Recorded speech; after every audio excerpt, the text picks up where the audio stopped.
Soal nomor 1, diketahui ada 3 buah unsur P, Q, dan R. Pertanyaannya, konfigurasi elektron unsur P adalah.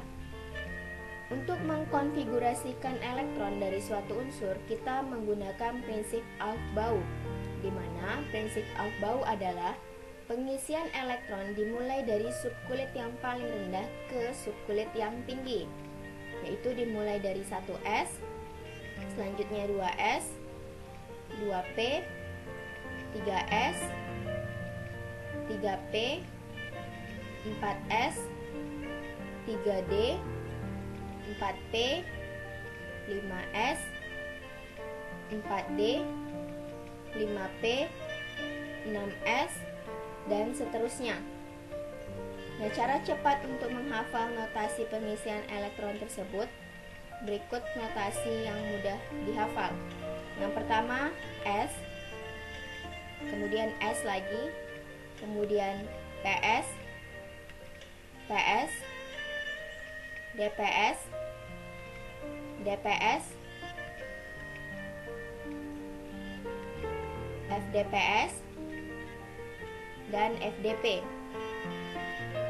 Nah, dengan menghafal notasi pengisian elektron ini, kita akan lebih cepat untuk mengkonfigurasikan elektron. Tinggal kita menambahkan nomor subkulitnya saja. Di subkulit S yang pertama dimulai dari nomor 1, kemudian 2, S yang di sini nomor 3, S yang di sini nomor 4, dan seterusnya. Nah, untuk yang subkulit P nomornya dimulai dari nomor 2, N sama dengan 2. Berarti untuk P yang di sini nomornya 2, sebelah sini nomor 3, kemudian ini nomor 4, dan seterusnya. Maka konfigurasi elektron unsur P yang memiliki nomor atom 11 adalah 1s2, 2s2, 2p6, dan 3s1. Namun pada option kita menggunakan konfigurasi singkat, di mana untuk konfigurasi singkat menggunakan unsur gas mulia. Yang pertama, jika helium yang memiliki nomor atom 2, maka selanjutnya 2s2. Selanjutnya untuk yang lebih dari 10, kita menggunakan neon, selanjutnya 3s2, dan seterusnya, tinggal diisi sesuai notasi subkulitnya. Kemudian untuk yang lebih dari 18 kita menggunakan argon, kemudian lanjut 4s2, dan seterusnya. Untuk yang lebih dari 36 menggunakan krypton, selanjutnya 5s2, dan seterusnya. Dan yang lebih dari 54 kita menggunakan xenon, selanjutnya 6s2, dan seterusnya. Maka konfigurasi singkat untuk unsur P yang memiliki nomor atom 11 adalah kita menggunakan gas mulia neon karena lebih dari 10. Berarti neon, selanjutnya 3s1.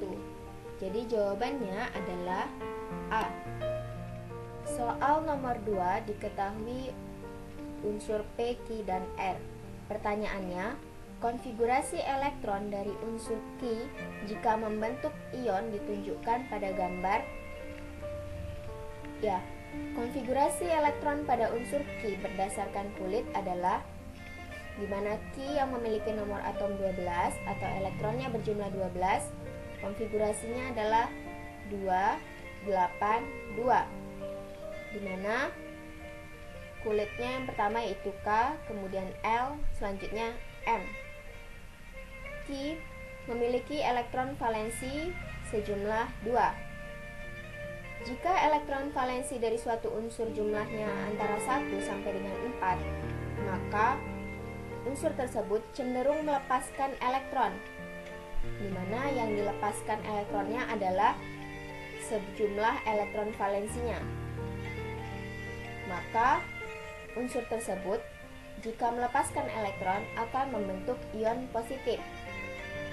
Namun, apabila jika elektron valensi dari suatu unsur jumlahnya antara 5 sampai dengan 7, maka unsur tersebut cenderung menangkap elektron, di mana unsur yang mengalami penangkapan elektron dia akan membentuk ion negatif. dan jumlah elektron yang ditangkapnya adalah kekurangannya untuk mencapai oktet. Jadi misalnya elektron valensinya 5. Untuk mencapai oktet atau 8 elektron, dia membutuhkan 3 elektron lagi. Berarti dia harus menangkap 3 elektron. Maka unsur Ki yang memiliki nomor atom 12 akan membentuk ion Ki2 positif. Kenapa? Karena elektron valensinya sejumlah 2. Dia akan cenderung melepaskan elektron, di mana elektron yang dilepaskannya adalah sejumlah atau sebanyak elektron valensinya, yaitu 2. Maka ion yang terbentuk dari unsur Ki adalah Ki2 positif. Sehingga konfigurasi elektron ion dari Ki2 positif adalah 2, 8. Maka pada ion Ki2 positif hanya terdapat 2 kulit, yaitu kulit K, kemudian kulit L. Jadi jawaban yang benar adalah B, di mana pada option B hanya terdiri dari 2 kulit atau 2 lintasan elektron, yaitu yang pertama K, yang kedua L. Untuk kulit K terisi 2 elektron dan untuk kulit L terisi 8 elektron. Soal nomor 3, diketahui unsur P, Q, dan R. Pertanyaannya, apabila unsur R dan unsur K yang memiliki nomor atom 19 membentuk senyawa dengan rumus dan jenis ikatan apa? Untuk mengetahui senyawa yang akan terbentuk antara unsur R dan K, kita harus melihat konfigurasi elektronnya terlebih dahulu, di mana untuk R yang memiliki nomor atom 17, konfigurasinya adalah 2, 8, 7, di mana elektron valensi R adalah 7. Sedangkan unsur K yang bernomor atom 19, konfigurasinya adalah 2, 8, 8, 1. Elektron valensi dari K adalah 1.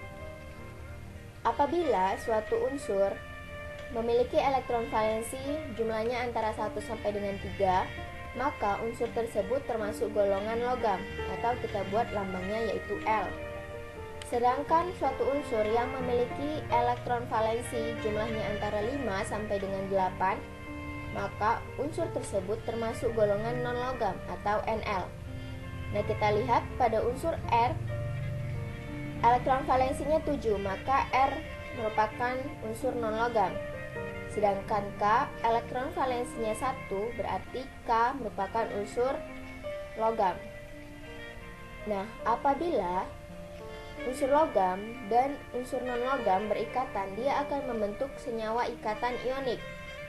Sedangkan unsur non-logam berikatan dengan unsur non-logam juga, dia akan membentuk senyawa ikatan kovalen. Maka R dan K akan membentuk senyawa ionik karena K adalah logam dan R adalah non-logam. Maka reaksinya R akan membentuk ion R negatif 1. Kenapa R negatif 1? Karena elektron valensi dari R adalah 7. Untuk mencapai oktet, dia kekurangan 1 elektron. Maka dia akan membentuk ion R negatif 1. Sedangkan K akan membentuk ion K positif. Kenapa? Karena elektron valensi dari K adalah jumlahnya adalah 1. Apabila elektron valensi suatu unsur jumlahnya 1 sampai 4, maka dia cenderung membentuk ion positif. Dan elektron yang dilepaskannya adalah elektron valensinya. Sehingga ion yang terbentuk dari K adalah K positif. Maka K positif tambah R negatif akan membentuk senyawa Kr. Jadi jawaban untuk soal nomor 3 adalah E. Soal nomor 4, diketahui data senyawa Y dan Z. Pertanyaannya, jenis ikatan yang terdapat pada senyawa Y dan Z adalah. Baik, di sini saya memberikan data untuk senyawa ikatan ionik, kovalen polar, kovalen nonpolar, dan ikatan logam. Kita lihat pada senyawa Y, titik lelehnya tinggi dan senyawa Y dapat menghantarkan listrik dalam bentuk larutannya. Nah, dari tabel yang saya berikan, yang sesuai dengan senyawa Y adalah ikatan ionik. Kenapa? Karena pada ikatan ionik, titik didih dan titik leleh tinggi. Lelehan dan larutannya dapat menghantarkan listrik dengan baik. Jadi Y memiliki jenis ikatan ionik. Sedangkan Z, mari kita lihat. Senyawa Z titik lelehnya sangat rendah, yaitu di bawah 0. Dan dalam bentuk larutannya tidak dapat menghantarkan listrik. Dari data tersebut, yang sesuai dengan senyawa Z adalah jenis ikatan kovalen nonpolar. Kenapa demikian? Karena pada ikatan kovalen nonpolar, titik didih dan titik lelehnya rendah, serta lelehan dan larutannya tidak dapat menghantarkan listrik. Jadi senyawa Z merupakan jenis ikatan kovalen nonpolar. Maka jawaban soal nomor 4 adalah B. Soal nomor 5, diketahui unsur T yang memiliki nomor atom sebanyak 16 dalam sistem periodik. Pertanyaannya, unsur T tersebut terletak pada golongan dan periode berapa? Untuk mengetahui golongan dan periode dari suatu unsur, kita akan melihat konfigurasi elektronnya, di mana konfigurasi elektron dari unsur T adalah 1s2, 2s2, 2p6, 3s2, 3p4. Nah, yang kita lihat ujungnya pada konfigurasi T adalah subkulit P. Jika konfigurasi terakhirnya adalah subkulit P, maka untuk menentukan golongan dan periodenya, kita sandingkan subkulit P dengan subkulit S. Maka konfigurasi terakhir dari unsur T yang benar adalah 3s2 dan 3p4. Untuk menentukan golongan, apabila konfigurasi terakhirnya adalah S, maka unsur tersebut berada di golongan A. Misal S1, di mana jumlah elektron pada subkulit S yaitu sebanyak 1, maka unsur tersebut termasuk golongan 1A. Sedangkan S2 berarti unsur tersebut di golongan 2A. Namun apabila konfigurasi terakhirnya S dan P, berarti unsur tersebut juga masih di golongan A. Misal S2P3. Nah, berarti unsur tersebut di golongan A. Untuk melihat di golongan A berapa, kita lihat jumlah elektronnya pada subkulit S dan P. Maka kita jumlahkan 2 tambah 3, yaitu sama dengan 5. Maka dia berada di golongan 5A. Sedangkan untuk S2P6, unsur tersebut berada di golongan 8A. Namun, apabila konfigurasi terakhirnya adalah S dan D, nah jadi jika konfigurasi terakhirnya ada D, maka harus disandingkan juga dengan subkulit S. Berarti untuk konfigurasi terakhir SD, dia berada di golongan B. Misal untuk S2D6, dia berada di golongan 8B karena jumlah elektronnya itu 8. Namun apabila S2D7, jika kita jumlahkan, elektronnya itu 9. Namun pada golongan B, maksimum yang ada adalah golongan 8B, tidak ada 9B. Jadi S2D7 termasuk golongan 8B. Begitu juga untuk S2D8. Sedangkan untuk konfigurasi terakhir S1D10, dia berada di golongan 1B. Kenapa? Karena dijumlahkan elektronnya itu 1 tambah 10 sama dengan 11. Nah, pada golongan B tidak ada 11, tetapi 11 tersebut menunjukkan bahwa dia berada di golongan 1B. Dan untuk S2D10 juga sama, tidak ada golongan 12B, melainkan 12 tersebut menunjukkan dia berada di golongan 2B.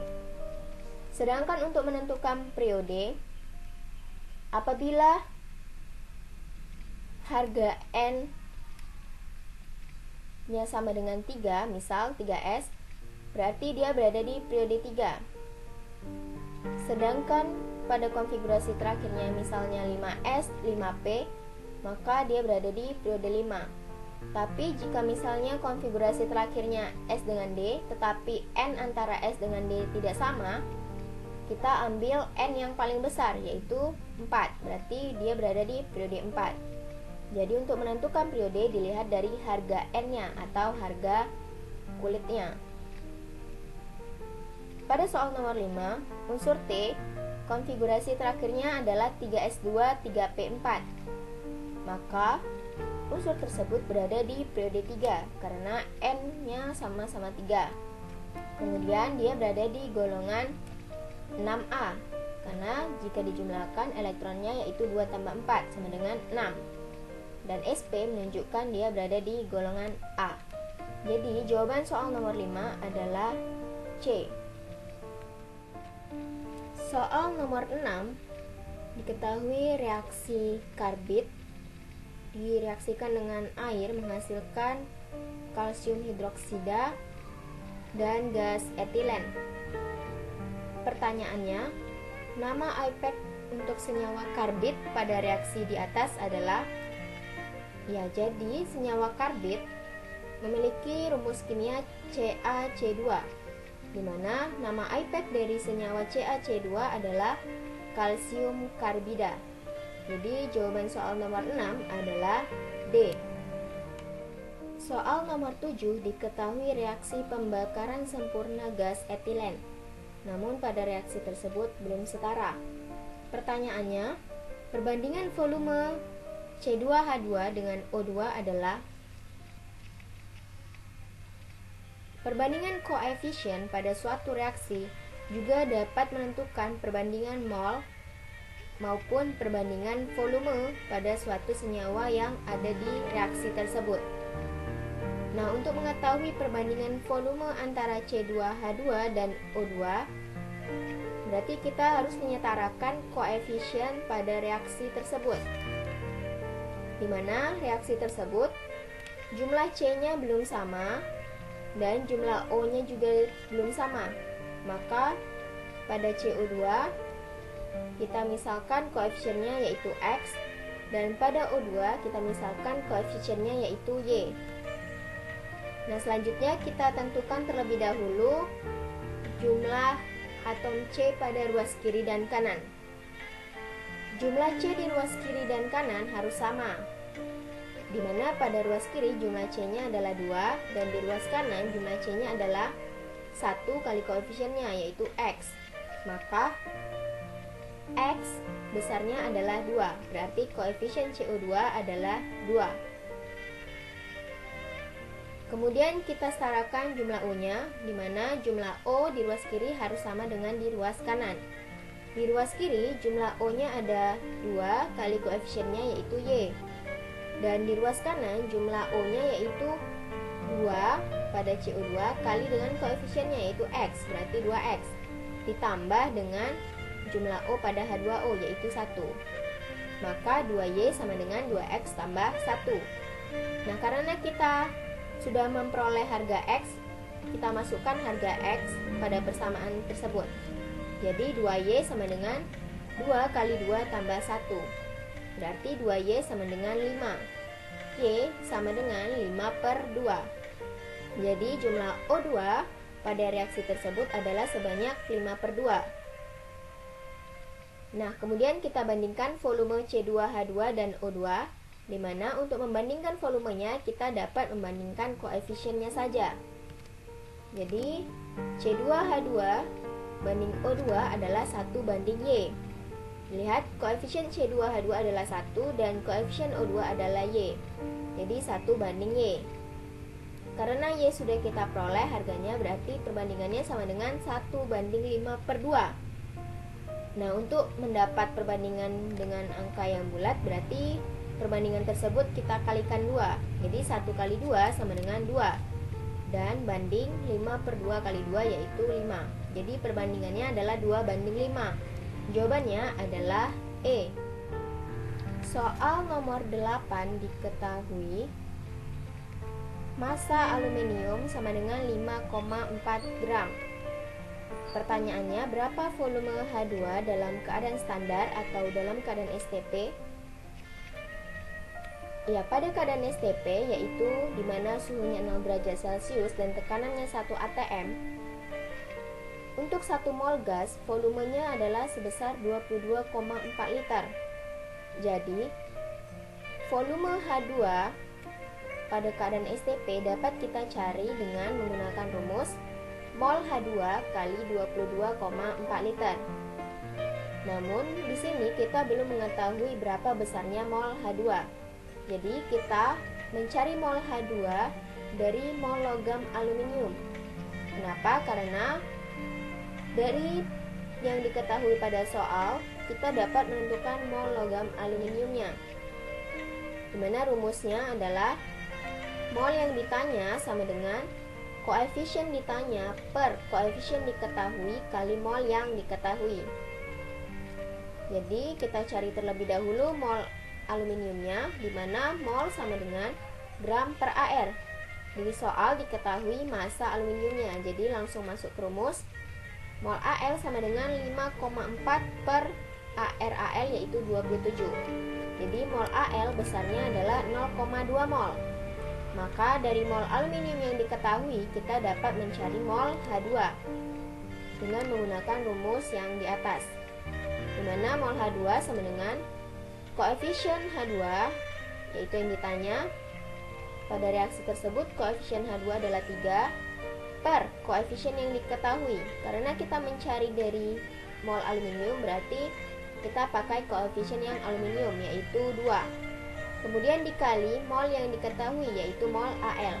Maka mol H2 diperoleh 0,3 mol.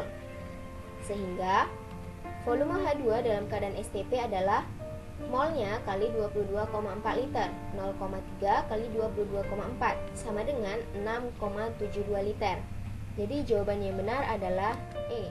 Soal nomor 9, diketahui data percobaan pada sampel P, Q, R, dan S untuk melihat daya hantar listriknya. Pertanyaannya, daya hantar listrik yang paling kuat dan tidak dapat menghantarkan listrik adalah untuk larutan non-elektrolit. Jika diuji daya hantar listriknya, maka hasil pengamatannya adalah nyala lampu yang padam, kemudian tidak ada gelembung yang dihasilkan. Sedangkan untuk larutan elektrolit lemah, data hasil percobaannya yaitu nyala lampu redup dan terdapat sedikit gelembung. Sementara pada larutan elektrolit kuat ditunjukkan oleh dengan nyala lampu yang terang dan terdapat banyak gelembung pada hasil percobaannya. Nah, kita lihat pertanyaannya yang pertama, daya hantar listrik yang paling kuat. Yang paling kuat berarti dia termasuk larutan elektrolit kuat, di mana nyala lampu terang dan terdapat banyak gelembung. Dan dari tabel tersebut yang memiliki ciri-ciri seperti larutan elektrolit adalah larutan atau sampel P. Sedangkan yang tidak dapat menghantarkan listrik memiliki ciri-ciri pada larutan non-elektrolit, yaitu nyala lampu yang padam dan tidak ada gelembung.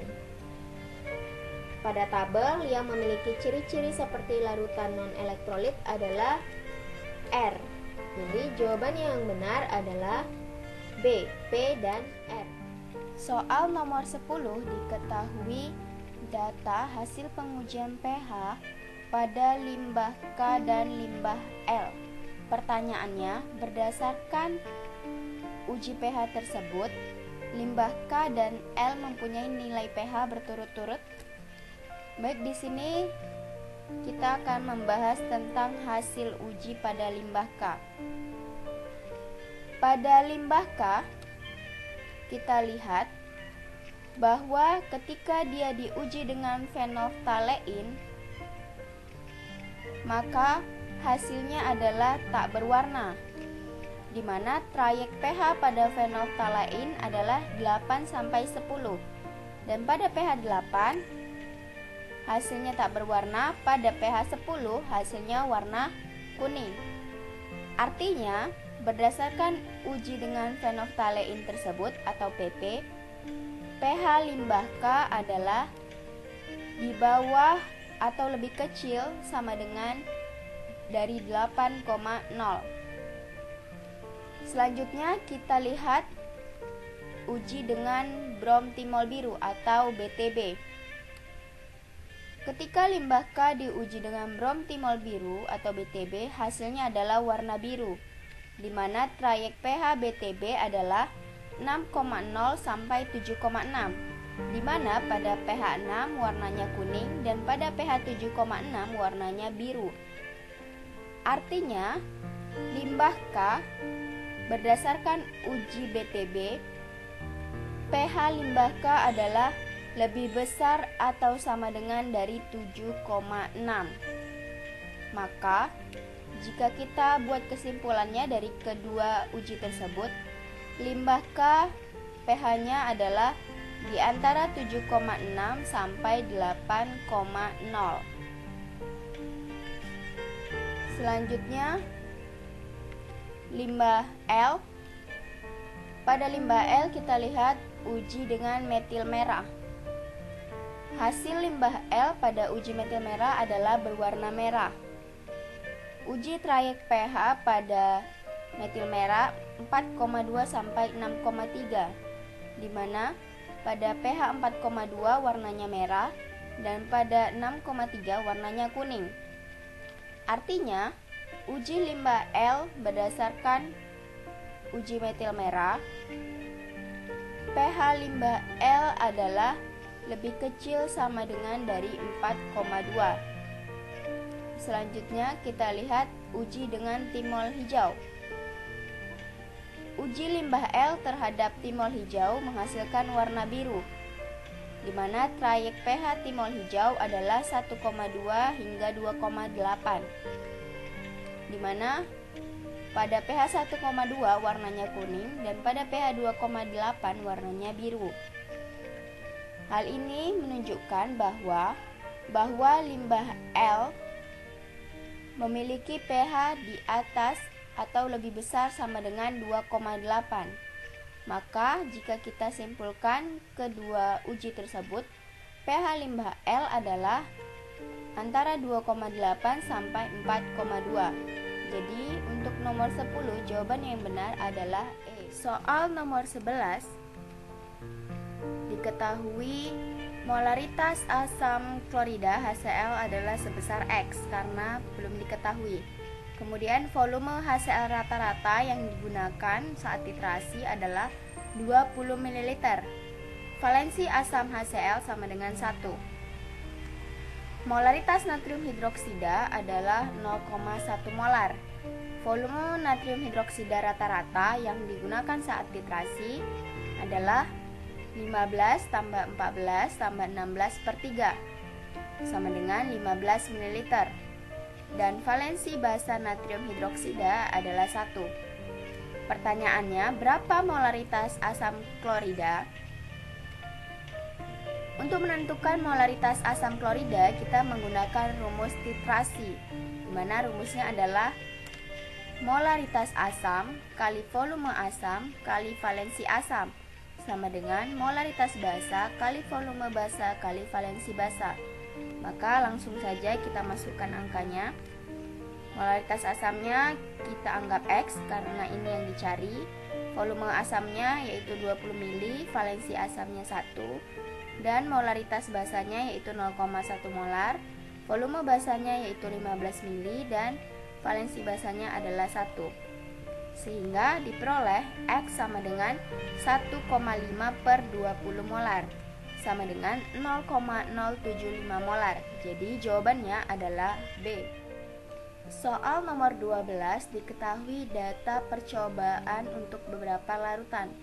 Pertanyaannya, dari data tersebut yang termasuk larutan penyangga adalah larutan penyangga merupakan larutan yang dapat mempertahankan pH-nya. Apabila ditambahkan sedikit asam atau sedikit basa ataupun sedikit air, maka pH larutan penyangga relatif tetap, atau jikapun berubah pH-nya, perubahannya hanya sedikit saja. Maka kita lihat dari kelima larutan pada tabel, yang pH-nya mengalami perubahan tidak drastis adalah larutan nomor 4. kita lihat pH awalnya 8, kemudian ketika ditambahkan sedikit asam berubah hanya 0,2, kemudian ditambahkan sedikit basa juga hanya berubah 0,1, dan ketika ditambah sedikit air juga hanya berubah 0,4. Maka jawaban yang benar dari nomor 12 adalah D, larutan nomor 4. Soal nomor 13, diketahui molaritas HCl 0,8 molar dan volume HCl-nya sebesar 200 ml. Jika kita konversikan ke dalam satuan liter, maka volumenya adalah 0,2 liter. Dari molaritas dan volume yang diketahui dari HCl, kita dapat menentukan mol HCl, yaitu rumusnya molaritas kali volumenya.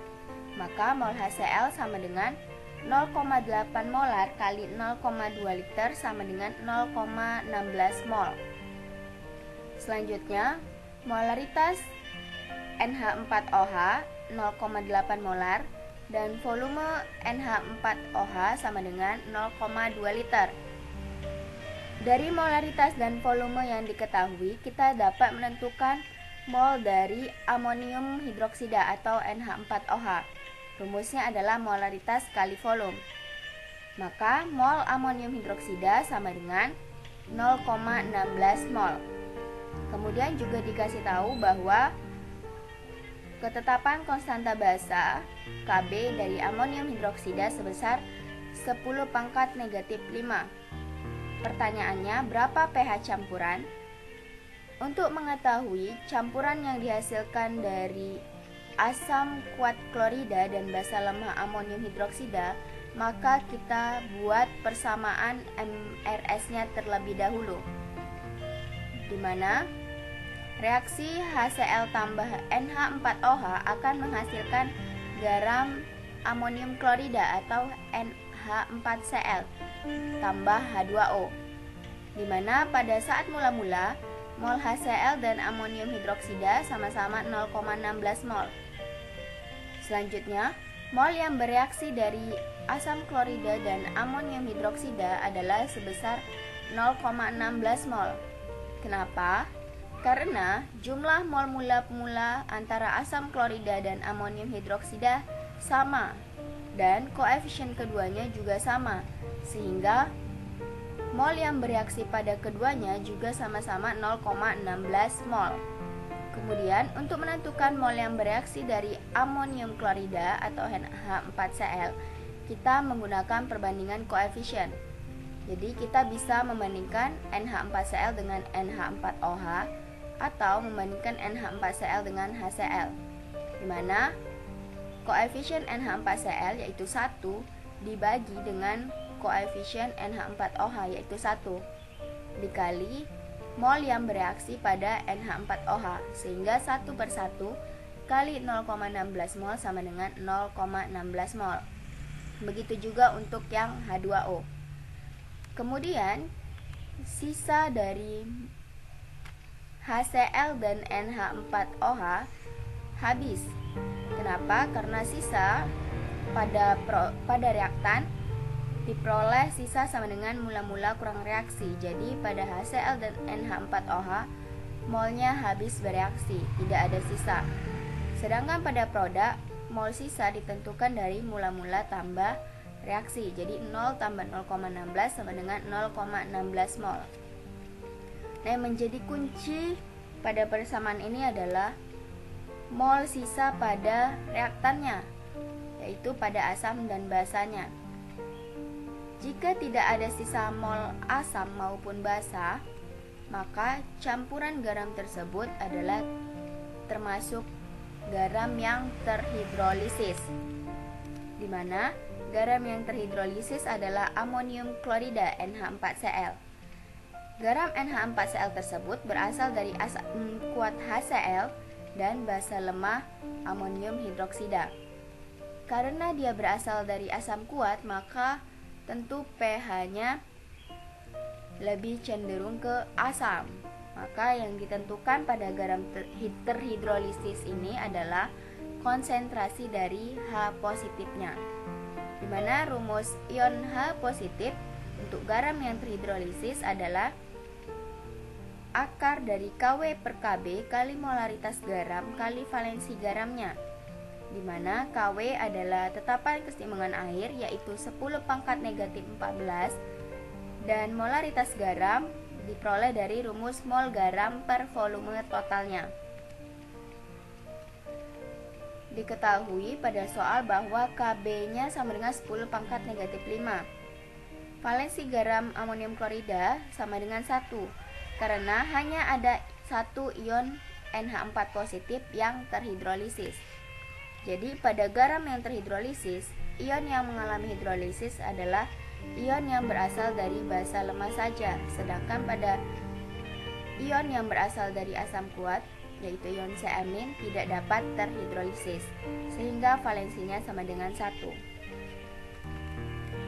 Kemudian mol garamnya yang kita peroleh dari persamaan tadi adalah 0,16 mol, dan volume total kedua larutan tersebut adalah volume asam tambah volume basanya sama dengan 400 ml atau sama dengan 0,4 liter. Maka molaritas garamnya adalah mol per volume, 0,16 mol per 0,4 liter sama dengan 0,4 molar. Atau dapat kita tuliskan 4 kali 10 pangkat negatif 1 molar. Sehingga konsentrasi ion H positifnya sama dengan akar dari Kw per Kb kali molaritas garamnya kali valensi garamnya, sama dengan akar dari 10 pangkat negatif 10 kali 4 sama dengan 2 kali 10 pangkat negatif 5.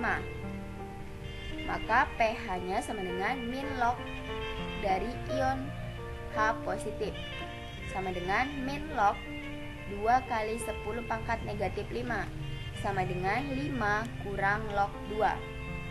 Jadi jawabannya adalah A. Soal nomor 14 diketahui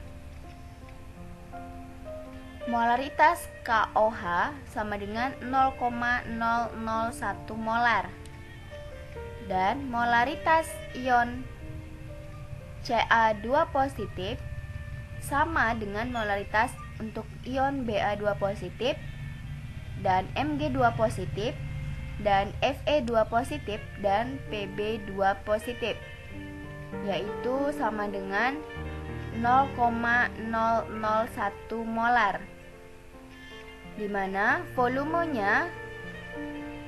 dari kelima ion tersebut sama, yaitu sama-sama 100 ml. Pertanyaannya, mana garam yang tidak akan menghasilkan endapan? Jadi di sini kita membahas tentang KSP, di mana apabila KSP harganya lebih kecil dari KC, maka akan terbentuk endapan. KSP adalah hasil kali kelarutan yang sudah ditetapkan. Sudah ada ketetapannya untuk setiap senyawa. Sedangkan KC adalah hasil kali kelarutan yang kita hitung berdasarkan data percobaan. Maka di sini kita akan membandingkan harga KSP dengan KC. Selanjutnya, apabila KSP lebih besar dari KC, maka endapan belum terbentuk. Sedangkan harga KSP sama dengan KC, larutan tepat jenuh, atau dapat diartikan juga endapan belum terbentuk. Maka dari soal tersebut kita ketahui bahwa konsentrasi dari ion OH negatif kita peroleh dari KOH, di mana KOH merupakan basa kuat. Maka untuk rumus OH negatif dari basa kuat adalah molaritas basa kali valensi basanya, di mana molaritas basanya adalah 0,001 molar dan valensi basa dari KOH adalah 1, sehingga konsentrasi OH negatifnya sama dengan 10 pangkat negatif 3 molar. Sedangkan untuk kelima ion tersebut molaritasnya sama semua, yaitu 0,001 molar. Atau dapat kita tuliskan 10 pangkat negatif 3 molar.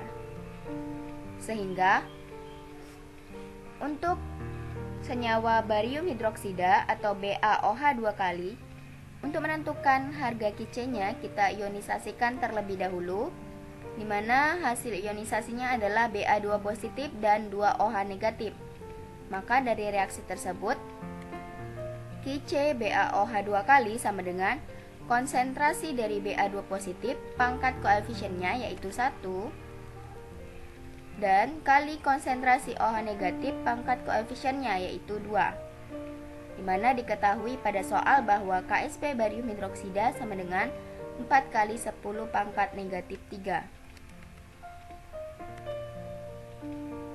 Maka harga Ki-nya sama dengan konsentrasi Ba2 positif tadi 10 pangkat negatif 3, kemudian konsentrasi OH negatifnya juga sama 10 pangkat negatif 3, sehingga Ki-nya sama dengan 10 pangkat negatif 3 kali 10 pangkat negatif 6 sama dengan 10 pangkat negatif 9. Kita bandingkan dengan harga KSP-nya, ternyata harga Ki-nya lebih kecil dari KSP-nya, yaitu 10 pangkat negatif 9 lebih kecil dari 10 pangkat negatif 3. Maka tidak terbentuk endapan BaOH 2 kali. Selanjutnya, karena semua jenis kationnya sama, yaitu muatannya 2 positif, maka rumus Ki-nya pun sama semua. Jadi, harga Ki-nya untuk kelima senyawa tersebut akan sama.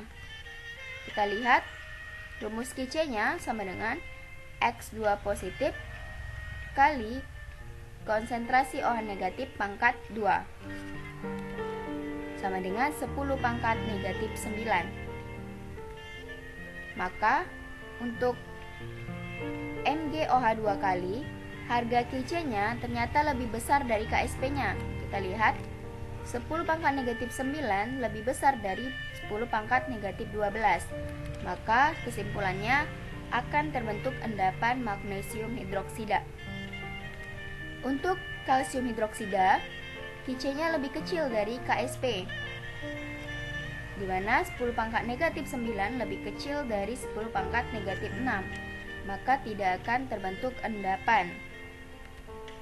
Untuk timbal hidroksida atau PbOH 2 kali, harga Ki-nya lebih besar dari KSP, di mana 10 pangkat negatif 9 lebih besar dari 10 pangkat negatif 16, sehingga akan terbentuk endapan timbal hidroksida.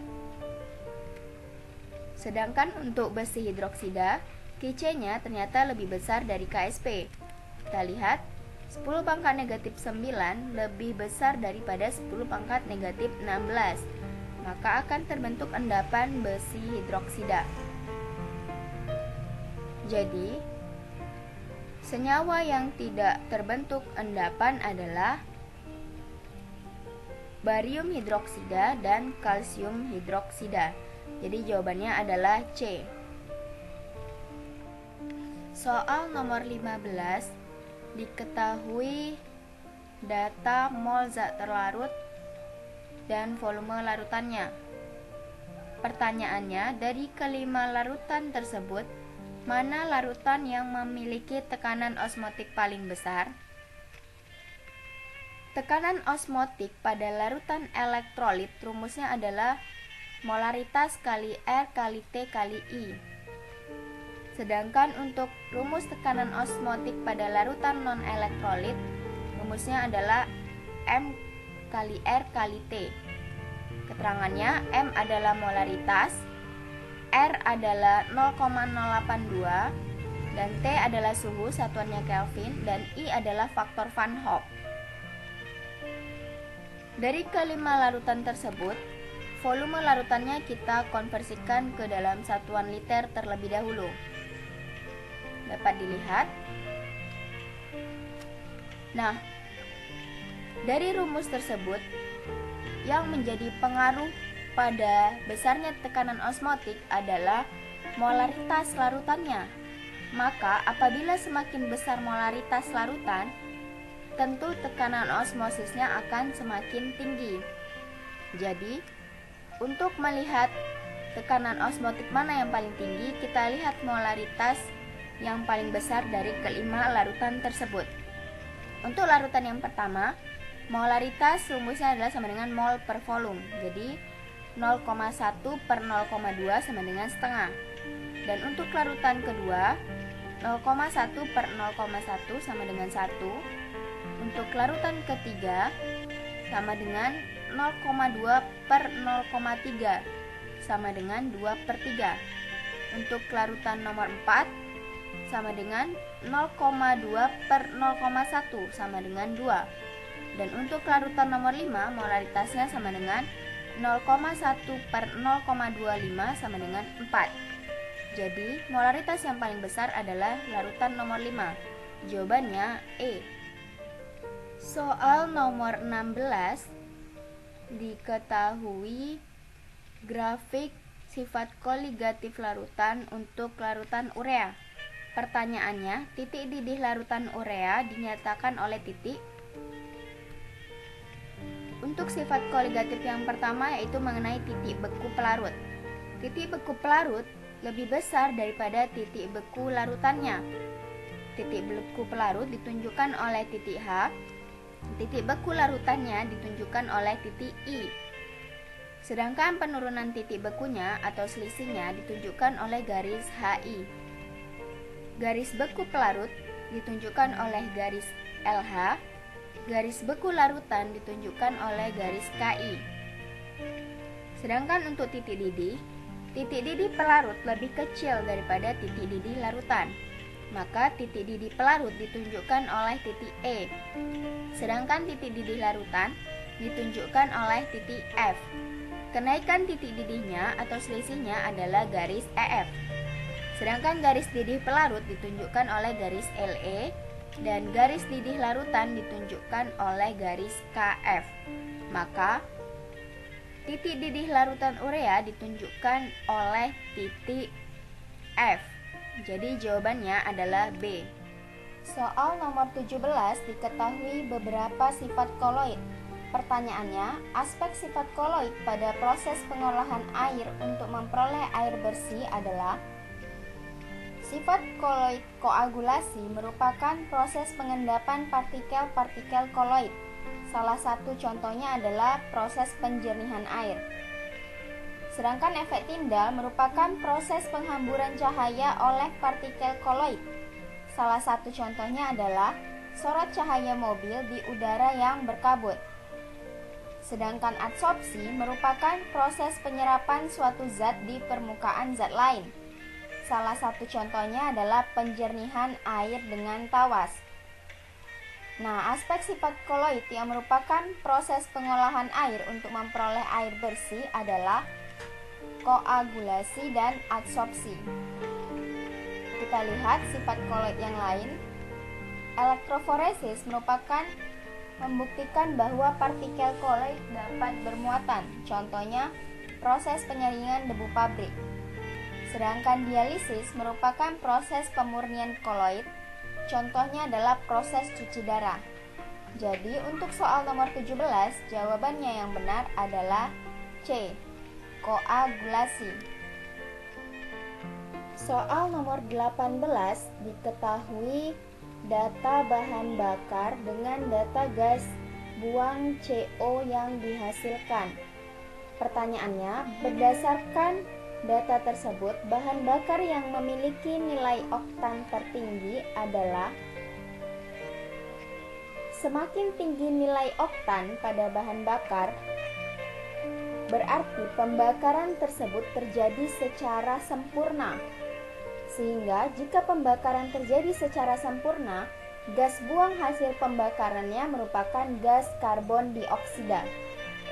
Sementara gas buang CO merupakan hasil pembakaran yang tidak sempurna. Hal ini disebabkan nilai oktan yang rendah pada bahan bakar.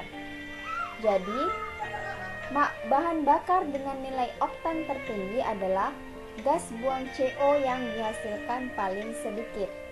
Maka jawaban yang benar adalah C. Data nomor 3, gas CO yang dihasilkan paling sedikit yaitu 1 ppm. Soal nomor 19, diketahui suatu senyawa memiliki nama 2-etoksipropana. Rumus struktur senyawa tersebut adalah 2-etoksipropana merupakan senyawa alkoksi-alkana atau disebut dengan eter, di mana rumus gugus fungsinya adalah ROR-aksen, di mana R adalah alkil. Untuk gugus OR-aksen dinamakan dengan alkoksi, di mana R-aksennya memiliki jumlah C yang lebih sedikit, sedangkan R merupakan alkana. Jadi untuk R penamaannya adalah alkana, di mana jumlah C pada R tersebut lebih banyak dibandingkan untuk yang penamaan alkoksi atau OR-aksen. Sehingga kita lihat untuk option A, yang paling sedikit jumlah C-nya adalah yang ini, ada 2. Maka kita lihat nomor alkananya 1, 2, 3, 4. Jadi namanya adalah 2-etoksibutana. Nah, jadi OR aksennya yang ini ada 2C berarti etoksi. Etoksinya ada di nomor 2. Dan alkananya berjumlah 4, jadi namanya butana. Maka option A bukan jawaban yang benar. Untuk yang B kita lihat, jumlah C yang paling sedikit adalah yang ini, ada 2C. Sedangkan untuk alkananya ada 1, 2, 3. Dan di nomor 2 pada alkana ada cabang metil, sehingga namanya adalah 2-etoksi-2-metil-propana. Jadi etoksinya ada di nomor 2 dan cabang metilnya ada di nomor 2, dan alkananya ada 3C yaitu propana. Atau bisa juga namanya kita buat alkananya menjadi 4, tetapi namanya menjadi 2-etoksiterbutana. Jadi ada C4 untuk alkananya yaitu butana, dan dikatakan berarti C yang di nomor 2 ini dia tersier karena mengikat 3 atom C, sehingga namanya terbutana. Dan option B juga bukan jawaban yang benar. Untuk option C kita lihat jumlah C yang paling sedikit ada di sini, ada 2C. Sedangkan untuk alkananya ada 3, itu 1, 2, 3. Maka namanya adalah 2-etoksipropana, di mana etoksinya ada di nomor 2 dan ada 3C alkana yaitu propana. Untuk option D kita lihat jumlah C yang paling sedikit ada di sebelah sini, ada 2 atom C. Sehingga yang menjadi alkananya adalah sebelah sini, ada 4 atom C, 1, 2, 3, 4. Maka namanya adalah 2-etoksibutana. Etoksinya ada di nomor 2 dan ada 4 atom C alkana. Berarti D bukan jawaban yang benar. Dan E kita lihat yang menjadi alkoksinya adalah yang sebelah sini. Maka yang menjadi alkananya ada 2 atom C. Jadi namanya adalah 2-etoksietana. Maka jawaban yang benar sesuai dengan soal adalah C, 2-etoksipropana. Soal nomor 20 diketahui ada 2 reaksi. Pertanyaannya, Jenis reaksi yang terdapat pada persamaan reaksi nomor 1 adalah, kita lihat persamaan reaksi nomor 1. Reaksinya adalah propana tambah Br2 menghasilkan 1 bromopropana dan asam bromida atau HBr. Kita lihat pada produknya atau hasil reaksinya. Pada bromopropana terdapat atom Br, padahal sebelumnya propananya memiliki H berjumlah 3. Namun setelah direaksikan ternyata propananya jumlah H berkurang menjadi 2 dan masuk 1 atom Br ke dalam propana tersebut. Dan pada sebelum reaksi Br berjumlah 2. Hasilnya menjadi HBr. Hanya ada 1 atom Br dan ada 1 atom H dari propana. Berarti reaksi tersebut merupakan reaksi substitusi, yaitu pertukaran gugus atau atom, di mana atom Br pada Br2 bertukar posisi dengan 1 atom H di propana, sehingga menghasilkan CH3, CH2, CH2Br, dan HBr. Jadi 1 atom H yang dari propana akan berikatan dengan 1 atom Br. Jadi nama reaksinya adalah substitusi. Sedangkan untuk yang reaksi kedua, kita lihat pada reaktannya terdapat gugus OH, berarti merupakan alkohol primer, di mana OH-nya ada di nomor 1. Jadi namanya propanol. Kemudian hasil reaksinya terdapat gugus CHO yang merupakan gugus aldehid. Nah, nomor 2 tersebut merupakan reaksi oksidasi. Dari alkohol primer menjadi aldehid adalah reaksi oksidasi. Berikut saya jelaskan untuk beberapa reaksi oksidasi pada senyawa karbon. Yang pertama, alkohol primer, di mana OH-nya terikat pada 1 atom C yang mengikat 1 C lain. Alkohol primer jika dioksidasi akan menghasilkan aldehid. Gugus aldehid adalah COH. Sedangkan aldehid jika dioksidasi akan menghasilkan asam karboksilat yang gugusnya adalah COOH. Sedangkan alkohol sekunder yaitu alkohol yang gugus OH-nya terikat pada 1 atom C yang mengikat 2 C lain. Jika dioksidasi akan menghasilkan senyawa keton, mana gugus keton adalah CO. Jadi untuk soal nomor 20 tersebut jawaban yang benar adalah D.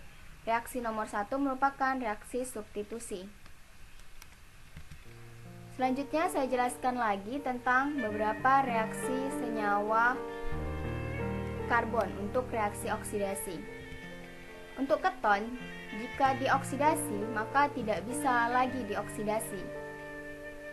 Dan untuk alkohol tersier yang gugus OH-nya terikat pada 1 atom C yang mengikat 3 C lain tidak dapat mengalami reaksi oksidasi. Demikian beberapa reaksi oksidasi pada senyawa karbon. Soal nomor 21, diketahui terdapat 2 reaksi. Pertanyaannya, nama isomer fungsional dari senyawa hasil reaksi pada persamaan reaksi yang kedua adalah Hasil reaksi nomor 2 merupakan CH3CH2CHO, di mana CHO merupakan gugus fungsi dari aldehid atau alkanal.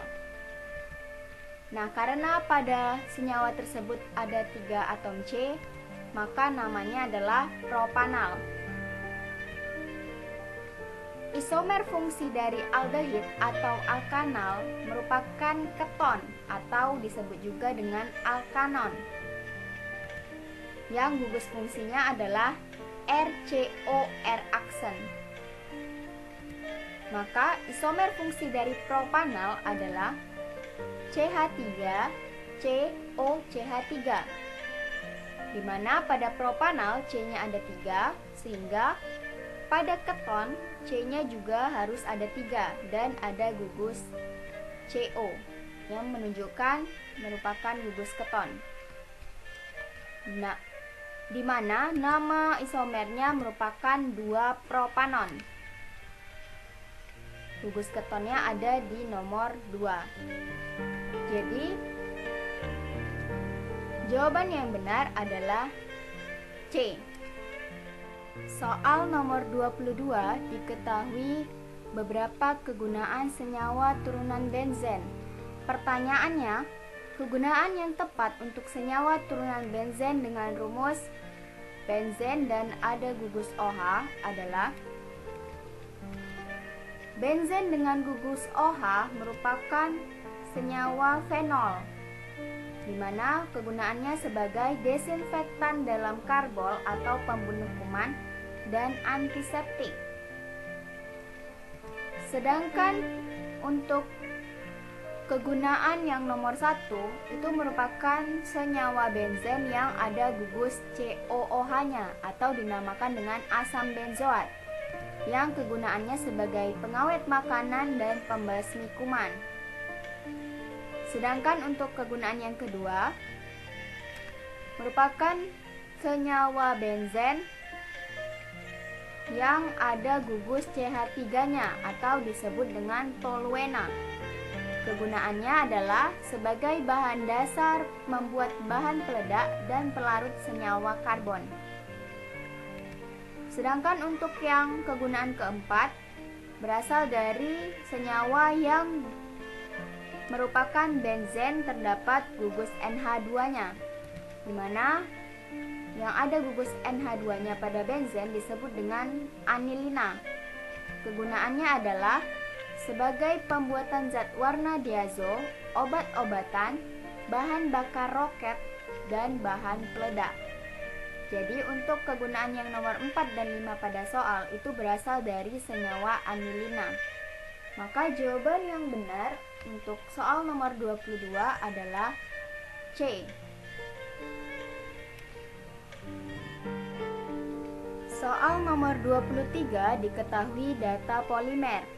Pertanyaannya, pasangan data polimer yang berhubungan dengan tepat adalah: polimer merupakan senyawa yang besar dan terbentuk dari hasil penggabungan sejumlah unit molekul kecil atau monomer. Berdasarkan asalnya, polimer terbagi dua, yaitu dari alam dan sintetis atau buatan. Sedangkan berdasarkan reaksi pembentukannya, polimer terbagi dua, yaitu adisi dan kondensasi. Contoh polimer adisi yang alami adalah karet alam, di mana monomernya adalah 2-metil 1,3 butadiena atau disebut dengan isoprena. Kita lihat pada tabel, data nomor 1 salah karena karet alam bukan polimerisasi kondensasi, tetapi polimerisasi adisi. Untuk polimer adisi sintetis, contohnya adalah PVC atau polivinil klorida. Monomernya adalah vinil klorida. Kita lihat pada tabel nomor 3, PVC bukan polimerisasi kondensasi. Jadi nomor 3 salah. Kemudian contoh lain dari adisi sintetis adalah polistirena, di mana monomernya adalah stirena. pada tabel, data nomor 5 benar karena polistirena, monomernya adalah stirena dan polimerisasinya adalah adisi. Selanjutnya, untuk polimer kondensasi alami, contohnya adalah selulosa, di mana monomernya adalah glukosa, dan protein, di mana monomernya adalah asam amino. Sedangkan untuk polimer kondensasi sintetis, contohnya adalah nilon, tetoron, backlit, dan dacron. Maka pada tabel, data nomor 2 salah karena protein merupakan polimerisasi kondensasi. Dan data nomor 4 benar. Jadi jawaban yang benar adalah E, 4 dan 5. Soal nomor 24, diketahui beberapa sifat makromolekul. Pertanyaannya, senyawa makromolekul yang cocok dengan sifat tersebut adalah, kita lihat pada data yang diberikan bahwa salah satu sifatnya, senyawa makromolekul tersebut terdiri dari beberapa asam amino. Nah, monomer dari protein merupakan asam amino. Jadi, makromolekul yang dimaksud pada soal adalah protein, yaitu D. Soal nomor 25, diketahui data percobaan uji protein untuk beberapa bahan makanan. Pertanyaannya, bahan makanan berprotein yang mengandung inti benzen dan unsur belerang adalah. Di sini saya akan memberikan uji identifikasi protein. Yang pertama adalah uji Biuret. Uji Biuret untuk menguji adanya ikatan peptida. Uji positifnya ditandai dengan adanya warna merah sampai ungu. Khusus untuk asam amino seperti histidin, serin, dan treonin tidak memberikan reaksi positif terhadap uji ini. Sedangkan uji santoproteat adalah untuk menguji adanya asam-asam amino dengan inti aromatik atau benzen seperti triptofan, tirosin, dan fenilalanin. Uji positifnya ditandai dengan adanya warna kuning atau jingga. Dan uji timbal 2 asetat adalah untuk menguji adanya unsur belerang atau sulfur dalam protein. Uji positifnya ditandai dengan adanya endapan coklat kehitaman. Pada soal yang diminta adalah protein mana yang mengandung inti benzen dan unsur belerang. Kita lihat pada tabel bahwa yang mengandung unsur belerang adalah KLM, karena pada uji timbal asetatnya menghasilkan warna coklat kehitaman. Namun, yang mengandung inti benzen, kita lihat yang mengandung inti benzen pada uji santoproteatnya juga KLM, karena hasilnya merupakan warna jingga dan kuning. Kita lihat uji Biuretnya. Pada uji Biuret, uji positifnya adalah warna merah sampai ungu. Nah, sedangkan yang L, hasil ujinya berwarna biru muda. Berarti jawaban yang benar untuk soal nomor 25 adalah bahan makanan K dan M. Jawabannya adalah C. Soal nomor 26, berdasarkan bahan perubahan entalpi yang diberikan pada gambar, maka reduksi CuO oleh hidrogen menjadi logam tembaga dan air merupakan reaksi apa? Ya, jadi di sini merupakan materi tentang termokimia, di mana untuk termokimia terdapat 2 jenis reaksi. Yang pertama adalah reaksi eksoterm. Untuk reaksi eksoterm, grafiknya adalah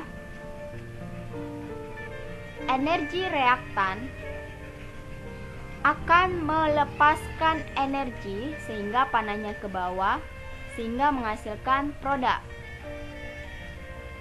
Maka karena dia melepaskan energi, harga entalpinya adalah negatif. Sehingga entalpi untuk reaktan lebih besar daripada entalpi dari produk. Sedangkan untuk endoterm, grafiknya adalah energi dari reaktan akan menerima energi untuk menghasilkan produk. Karena dia menerima energi, maka harga entalpinya adalah positif. Sehingga entalpi untuk reaktan lebih kecil daripada entalpi produk. Maka kita lihat pada gambar di soal panahnya ke bawah, berarti reaksi tersebut adalah reaksi eksoterm, di mana entalpi awalnya lebih besar daripada entalpi akhirnya, dan harga entalpinya adalah negatif. Jadi jawabannya adalah D. Soal nomor 27. Diketahui massa KOH sebesar 11,2 gram, di mana MR dari KOH adalah 56 gram per mol. Volume air untuk melarutkan KOH sebanyak 100 ml. Dan kalor jenis air atau CP sebesar 4,2 Joule per gram Kelvin, di mana suhu awalnya adalah 26 derajat Celcius dan suhu akhirnya adalah 36 derajat Celcius. Pertanyaannya, berapa harga entalpi? Untuk mencari entalpi, kita menggunakan rumus Q per mol KOH, di mana Q adalah kalor yang rumusnya sama dengan massa air kali kalor jenis air kali delta T, perubahan suhu. Massa air kita peroleh dari rumus Rho kali V atau massa jenis kali volume, di mana massa jenis air adalah 1 gram per mililiter dan volume air adalah 100 ml pada soal, sehingga massa air yang digunakan sebanyak 100 gram. Dan perubahan suhunya adalah T2 kurang T1 sama dengan 36 kurang 26 sama dengan 10 Kelvin. Dan untuk mol KOH kita cari dengan menggunakan rumus gram per mr, di mana masanya adalah 11,2 gram per mr-nya yaitu 56. Maka entalpi dari soal tersebut adalah 100 kali 4,2 kali 10 per 11,2 per 56, atau dapat kita tuliskan dengan 100 kali 4,2 kali 10 kali 56 per 11,2. Jadi jawabannya yang benar adalah C. Soal nomor 28, diketahui data entalpi pembentukan atau delta HF dari CH4, CO2, dan H2O. Pertanyaannya, berapa harga entalpi reaksi pembakaran dari gas CH4?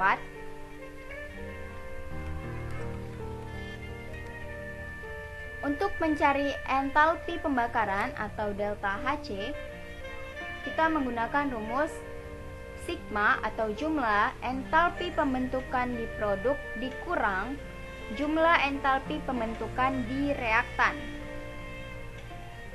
Nah, maka dari itu kita lihat terlebih dahulu reaksinya apakah sudah setara atau belum. Pada reaksi di soal, reaksinya sudah setara. Jumlah C-nya sudah sama-sama 1, jumlah H-nya sudah sama-sama 4, dan jumlah O-nya juga sudah sama-sama 4. Maka kita dapat menentukan harga jumlah entalpi pembentukan di reaktan. Di reaktan terdapat 1 CH4, maka 1 kali entalpi CH4 tambah 2 kali entalpi O2. Kita masukkan angkanya. Untuk molekul diatomik ataupun unsur bebas, seperti misalnya O2, harga delta HF-nya sama dengan 0.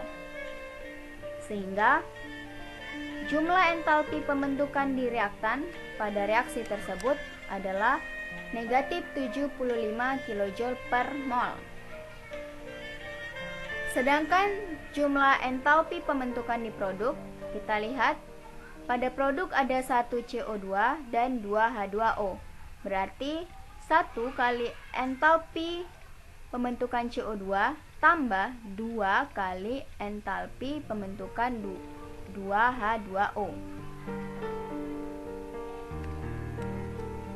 Maka kita masukkan angkanya 1 kali negatif 393 tambah 2 kali negatif 242. Sehingga diperoleh jumlah entalpi pada produk yaitu negatif 877 kJ per mol. Maka entalpi pembakarannya adalah produk dikurang reaktan. Negatif 877 dikurang negatif 75 sama dengan negatif 802 kJ per mol. Maka jawabannya adalah B. Soal nomor 29 diketahui data hasil eksperimen untuk reaksi A tambah 2B menghasilkan C. Pertanyaannya, laju reaksi yang terjadi jika konsentrasi A sama dengan 0,2 molar dan B 0,3 molar adalah persamaan laju reaksi dari reaksi di atas adalah V sama dengan K kali konsentrasi A pangkat ordenya yaitu M kali konsentrasi B pangkat ordenya yaitu N. Sehingga yang kita lakukan pertama kali di sini adalah menentukan harga orde M terhadap A. Untuk menentukan orde A, kita harus menggunakan data yang konsentrasi B-nya sama. Pada tabel, yang konsentrasi B-nya sama ada di nomor 1 dan 3.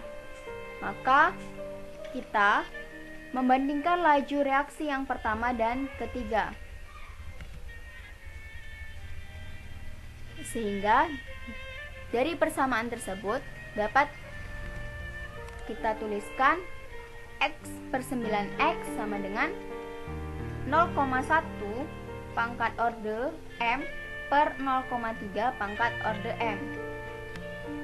Maka 1/9 sama dengan 1/3 pangkat M.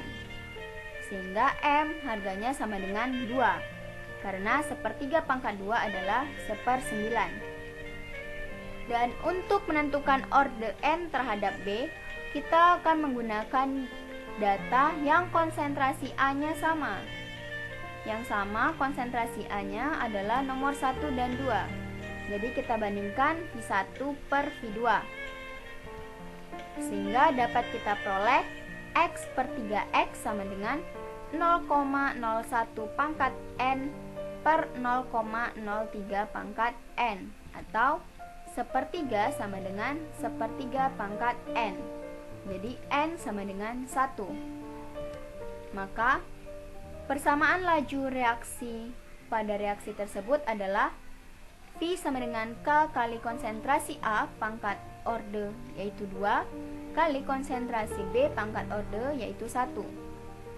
Sehingga untuk konsentrasi A-nya 0,2 molar dan B 0,3 molar, persamaan lajunya adalah K kali 0,2 pangkat 2 kali 0,3 pangkat 1. Jadi jawaban yang benar adalah C. Soal nomor 30 diketahui beberapa percobaan tentang laju reaksi. Pertanyaannya, proses laju reaksi yang hanya dipengaruhi oleh luas permukaan adalah nomor. Laju reaksi yang hanya dipengaruhi luas permukaan maka luas permukaan sentuhnya tentu berbeda dan konsentrasinya harus sama. Karena yang berpengaruh pada laju reaksi tersebut hanya luas permukaannya saja, bukan konsentrasinya. Sehingga pada gambar tersebut yang konsentrasinya sama yaitu hanya gambar nomor 1 dan 3. HCl-nya sama-sama 0,1 molar. Dan luas permukaan sentuhnya berbeda karena yang dilarutkan pada nomor 1 berupa serbuk, sedangkan yang dilarutkan pada nomor 3 merupakan dalam bentuk bongkahan. Jadi dari keempat gambar tersebut, yang laju reaksinya hanya dipengaruhi oleh luas permukaan adalah nomor 1 dengan 3. Jawabannya adalah B. Soal nomor 31, diketahui persamaan reaksi suatu keseimbangan yaitu 2A tambah B menghasilkan A2B, di mana A, B, dan A2B memiliki fase yang sama yaitu fase gas. Pertanyaannya, jika pada reaksi tersebut tekanan diperbesar, maka gambar yang menyatakan sistem keseimbangan sesaat baru adalah apabila tekanan diperbesar, maka keseimbangan akan bergeser ke arah produk atau reaktan dalam fase gas yang jumlah molnya atau koefisiennya lebih kecil. Kita lihat pada reaksi tersebut, mol reaktannya adalah jumlah koefisien A tambah koefisien B yaitu 2 tambah 1 sama dengan 3. Sedangkan mol produknya adalah koefisien dari A2B yaitu 1. Sehingga dari reaksi di atas keseimbangannya akan bergeser ke arah produk karena pada saat tekanan diperbesar, keseimbangan bergeser ke arah yang molnya lebih kecil yaitu A2B. Karena keseimbangan bergeser ke arah produk atau A2B, maka partikel di produk atau A2B bertambah. Sedangkan partikel yang di reaktan, di mana A dan B, akan berkurang. Kita lihat pada gambar, yang A merupakan bulat putih dan B adalah bulat hitam, sedangkan A2B adalah segitiga. Maka pada saat keseimbangan, jumlah A dan B-nya akan berkurang dan jumlah A2B-nya bertambah. Kita lihat pada sebelum keseimbangan jumlah A dan B-nya ada 1, 2, 3, 4, 5, 6. Ada 6 lingkaran yang berwarna putih dan hitam. Sedangkan segitiga hanya ada 2. Maka saat keseimbangan jumlah segitiganya pasti akan lebih banyak. Kita lihat yang lebih banyak jumlah segitiganya adalah di nomor C.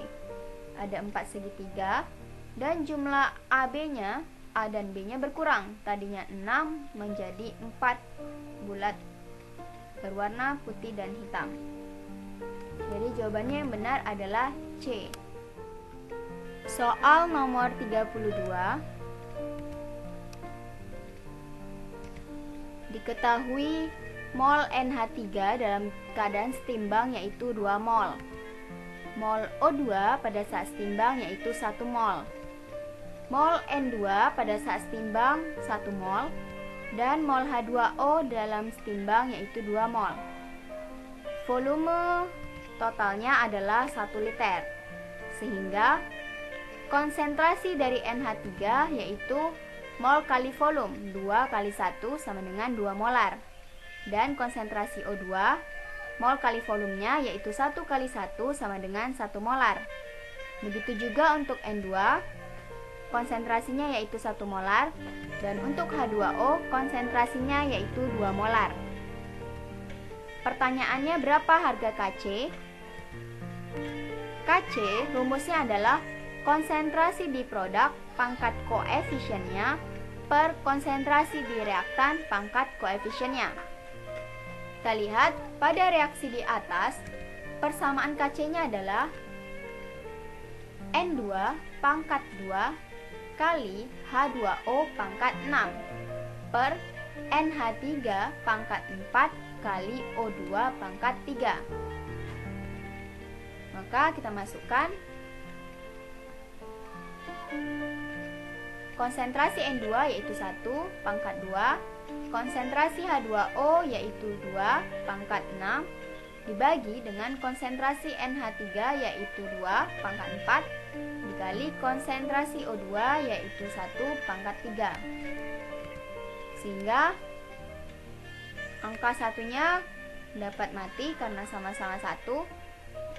Sehingga Kc sama dengan 2 pangkat 6 per 2 pangkat 4. Atau 2 pangkat 6 dikurang dengan 4 sama dengan 2 pangkat 2. Jadi Kc-nya harganya sama dengan 4. Maka jawabannya adalah D. Soal nomor 33, diketahui persamaan suatu reaksi di mana reaksi tersebut belum setara. Pertanyaannya A, B, C, dan D berturut-turut adalah: reaksi pada soal merupakan reaksi redoks atau reaksi yang mengalami reduksi maupun oksidasi.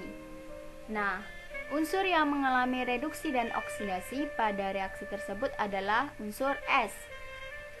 Sehingga untuk menyetarakan reaksinya, kita harus tentukan dulu bilox S, sehingga kita tahu mana yang mengalami reduksi dan mana yang mengalami oksidasi. Bilox S pada SO2 adalah 1 kali bilox S tambah 2 kali bilox O sama dengan muatan SO2, di mana muatan SO2 adalah 0 dan bilox O adalah negatif 2. Sehingga bilox S pada SO2 sama dengan positif 4. Sedangkan bilox S pada H2S adalah 2 kali bilox H tambah 1 kali bilox S sama dengan muatan H2S, di mana bilox H adalah positif 1 dan muatan H2S sama dengan 0. Sehingga diperoleh bahwa bilox S pada H2S sama dengan negatif 2. Sementara bilox S pada produk yaitu belerang, bilox S-nya sama dengan 0 karena bilok unsur pada atom bebas harganya sama dengan 0. Nah, dari sini kita dapat mengetahui bahwa S pada SO2 mengalami reduksi menjadi S yang biloxnya 0. Penurunan bilox atau reduksi yaitu dari positif 4 menjadi 0. Sedangkan S pada H2S mengalami oksidasi menjadi S, yaitu kenaikan bilox dari negatif 2 menjadi 0. Maka selanjutnya kita akan menyetarakan reaksi redoks dengan menggunakan metode setengah reaksi. Metode setengah reaksi adalah penyetaraan untuk masing-masing reaksi yang mengalami oksidasi dan reduksi. Yang pertama kita lihat untuk reaksi oksidasi yang mengalami kenaikan bilox. Yang mengalami oksidasi adalah S pada H2S menjadi S, di mana S pada H2S tersebut muatannya negatif 2. Sehingga reaksinya adalah S2 negatif menjadi S. Jumlah S pada ruas kiri dan kanan sudah sama, namun jumlah muatannya belum setara, di mana di ruas kiri muatannya adalah 2 negatif dan di sebelah kanan muatannya 0. Sehingga perlu ditambahkan 2 elektron di ruas sebelah kanan. Sehingga reaksinya menjadi S2 negatif menghasilkan S tambah 2 elektron. Dan reaksi tersebut sudah setara. Selanjutnya, kita setarakan untuk reaksi reduksinya. Yang mengalami reduksi adalah SO2 menjadi S. Untuk senyawa yang mengandung O, untuk penyetaraannya tetap dibuat O-nya sehingga SO2 menjadi S. Pada reaksi tersebut jumlah S sudah sama, namun jumlah O belum setara. Di ruas sebelah kiri jumlah O-nya sebanyak 2, Sedangkan di sebelah kanan jumlah O-nya tidak ada. Maka di sebelah kanan perlu ditambahkan H2O sebanyak O yang di sebelah kiri. O di sebelah kiri jumlahnya 2, maka ditambahkan H2O sebanyak 2. Jadi reaksinya adalah SO2 menghasilkan S tambah 2H2O. Nah, jumlah atom S dan O sudah sama, tetapi jumlah atom H belum setara. Di ruas kiri tidak ada atom H, sementara di ruas kanan ada atom H. Maka perlu ditambahkan H positif di ruas kiri sebanyak jumlah H yang di sebelah kanan, yaitu 4H positif. Sehingga reaksinya adalah SO2 tambah 4H positif menghasilkan S tambah 2H2O. Jumlah atom S, O, dan H sudah sama. Namun, jumlah muatannya belum setara. Di ruas sebelah kiri, jumlah muatannya yaitu 4 kali positif 1 sama dengan positif 4. Sedangkan di ruas kanan muatannya 0.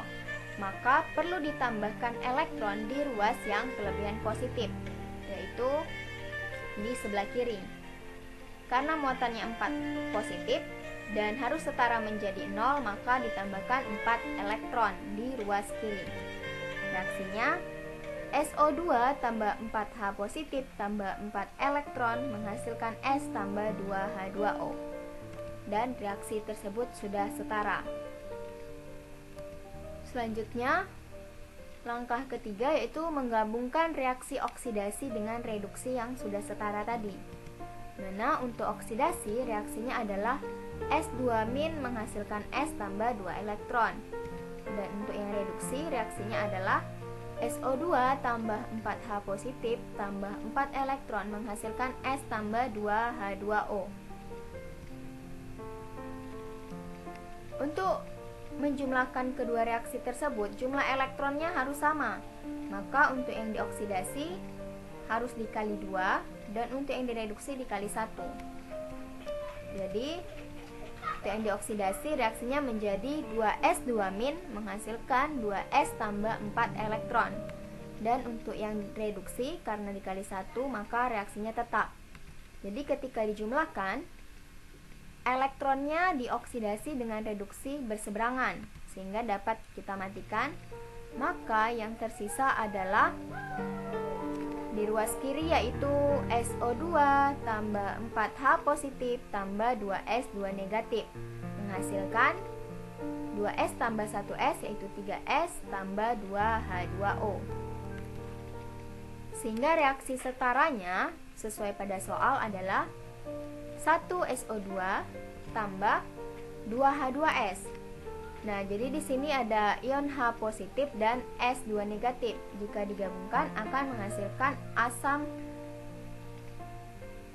belerang yaitu H2S atau asam sulfida H2S sebanyak 2 karena jumlahnya 4 dan jumlah S-nya harus 2. Menghasilkan 2H2O tambah 3S. Jadi sesuai pada soal, A-nya sama dengan 1, B-nya sama dengan 2, C-nya sama dengan 2, dan D-nya sama dengan 3. Jadi jawabannya yang benar adalah A. Soal nomor 34 diketahui rangkaian sel volta. Pertanyaannya, diagram sel dari rangkaian tersebut adalah: pada sel volta, untuk anoda merupakan kutub negatif, di mana pada anoda terjadi reaksi oksidasi atau pelepasan elektron.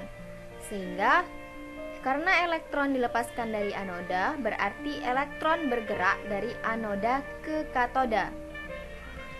Sedangkan pada katoda merupakan kutub positif, di mana pada katoda terjadi reaksi reduksi atau penangkapan elektron. Dan untuk notasi sel volta, notasinya adalah A menjadi ion AX positif, itu merupakan ruas dari anoda. Itu itu mengalami kenaikan Bilox dari muatannya 0 karena dia merupakan logam menjadi ion bermuatan positif. Kemudian dipisahkan dengan garis 2 yaitu jembatan garam, dan By positif menjadi B. Itu merupakan ruas katoda yang mengalami reduksi, penurunan Bilox dari ion yang muatannya positif menjadi 0, yaitu pada logam. Sehingga untuk notasi sel volta pada gambar, mari kita lihat petunjuknya. Di gambar, arah pergerakan elektronnya dari Ag ke Pb, sehingga Ag merupakan anoda. Jadi kita buat ruas untuk anodanya terlebih dahulu. Dari Ag menjadi Ag positif, kemudian garis 2 Pb2 positif menjadi Pb. Maka jawabannya yang benar adalah B. Soal nomor 35. Diketahui massa atau G dari Cr adalah 3,88 gram. Arusnya sama dengan 6 ampere dan AR dari Cr adalah 52 gram per mol. Pertanyaannya, berapa waktu yang dibutuhkan untuk proses elektrolisis? Pada soal ini kita membahas tentang hukum Faraday, di mana G atau massa yang diendapkan dari suatu logam sama dengan I kali T per 96.500 kali massa ekivalen, di mana I adalah arus dan T adalah waktu dalam satuan detik. Sedangkan ME adalah AR logam per Bilox logam yang diendapkan. Maka kita tentukan terlebih dahulu Bilox Cr pada larutan CrCl3, yaitu 1 kali Bilox Cr tambah 3 kali Bilox Cl sama dengan muatan CrCl3, di mana Cl Biloxnya adalah negatif 1 dan muatan CrCl3 adalah 0, sehingga Bilox Cr dikurang 3 sama dengan 0. Maka Bilox Cr sama dengan positif 3. Maka untuk waktu pada proses elektrolisis tersebut, rumusnya adalah 96.500 kali G per I kali massa ekivalen. Masukkan angkanya 96.500 kali 3,88 per 6 kali 52 per 3, atau dapat kita tuliskan 96.500 kali 3,88 kali 3 per 6 kali 52. Jadi jawabannya yang benar adalah C. Soal nomor 36, diketahui beberapa metode pencegahan korosi besi. Pertanyaannya, metode yang paling tepat digunakan untuk melindungi pipa besi yang ada di dalam tanah adalah. Baik, di sini saya akan menjelaskan metode pencegahan dari korosi besi. Yang pertama, mengecat. Jembatan, pagar, dan railing biasanya dicat, di mana cat tersebut fungsinya adalah untuk menghindarkan kontak besi dengan udara dan air. Kedua, melumuri oli atau gemuk. Hal ini diterapkan untuk berbagai perkakas dan mesin. Oli dan gemuk fungsinya untuk mencegah kontak besi dengan air. Ketiga, dibalut dengan plastik. Rak piring dan keranjang sepeda biasa dibalut dengan plastik. Plastik fungsinya untuk mencegah kontak besi dengan air. 4. Perlindungan katoda atau proteksi katode. Hal ini digunakan untuk melindungi pipa baja yang ditanam dalam tanah atau badan kapal laut. Caranya adalah logam magnesium dikontakkan dengan besi atau baja tersebut. Hal ini dikarenakan logam magnesium lebih aktif atau mudah berkarat dibandingkan Fe atau besi, di mana batang Mg harus diganti secara periodik. 5. Galvanisasi, yaitu pelapisan dengan zinc. Pipa besi, tiang telepon, badan mobil dilapisi dengan zinc atau Zn. Hal ini dikarenakan Zn lebih mudah mengalami oksidasi dibandingkan besi. Jadi jawabannya yang benar adalah D. Soal nomor 37, diketahui tabel dari beberapa unsur dan mineralnya. Pertanyaannya, pasangan data yang berhubungan secara tepat adalah, di sini saya memberikan data dari beberapa unsur beserta nama mineralnya. Dari data tersebut, yang sesuai unsur dengan mineralnya adalah Fe, yaitu mineralnya hematit. Kemudian silikon, mineralnya adalah kuarsa. Dan aluminium, mineralnya adalah bauksit. Jadi jawaban yang benar adalah 2, 3, dan 5. Untuk soal tersebut, jawabannya adalah C. Soal nomor 38, diketahui beberapa sifat unsur. Pertanyaannya, sifat unsur yang tepat untuk golongan halogen adalah, unsur golongan halogen merupakan unsur yang terdapat di golongan 7A.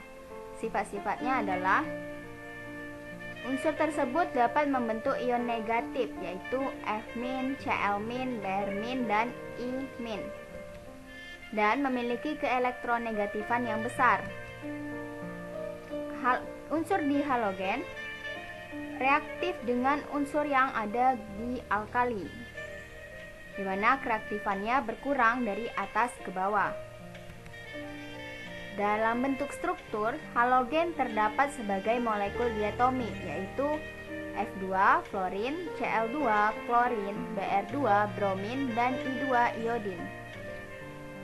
Kemudian, unsur di halogen dapat membentuk asam kuat, yaitu asam klorida HCl, asam bromida HBr, dan asam iodida HI. Sedangkan untuk HF, asam fluorida merupakan asam lemah. Jadi, jawaban yang tepat untuk soal nomor 38 adalah C, 2 dan 3. Soal nomor 39, pertanyaannya adalah, nama proses pengolahan logam tersebut dikenal dengan, kita lihat, pada reaksi tersebut menghasilkan logam aluminium. Nah, unsur aluminium diperoleh dari proses pengolahan Hall-Héroult. Jadi jawaban yang benar adalah A. Soal nomor 40, pertanyaannya adalah, unsur yang dihasilkan dari proses tersebut dapat membentuk senyawa yang sering digunakan untuk, kita lihat, pada hasil reaksinya menghasilkan logam aluminium. Kegunaan dari aluminium adalah sebagai peralatan rumah tangga, pelapis kemasan biskuit, coklat, dan rokok.